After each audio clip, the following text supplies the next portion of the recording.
Assalamu alaikum to all my viewers. Today I would like you to take to the lands of Iraq, nearly about 100 kilometers southwest Baghdad, where the Battle of Karbala took place. It started on the first Muharram, the arrival at Karbala. It was the first day of Muharram 61 Anno Hijri.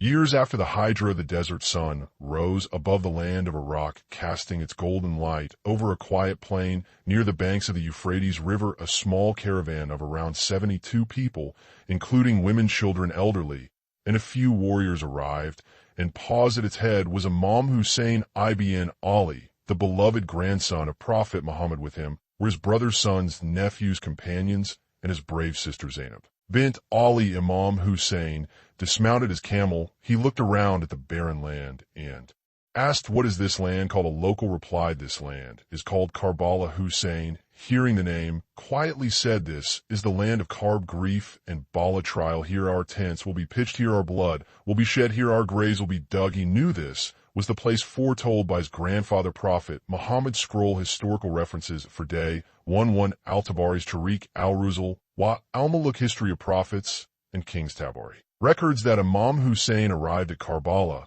on 2nd Muharram, but the caravan was nearing the location on 1st Muharram, Volume 5, Events of 61 AH2. Ibn Athir's Al-Kamil fi al-Tariq confirms the same and narrates Hussein's sorrow when he heard the name Karbala Luhaf by Sayyid ibn Tawus and Maktal al-Hussein by Abu Miknaf.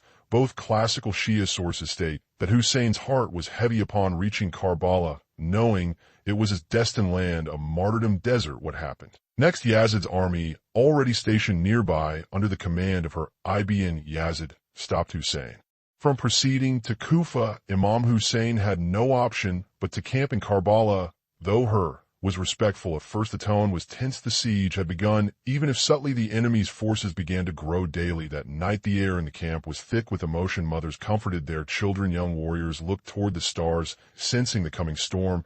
But despite the danger, no one turned back. They had chosen truth.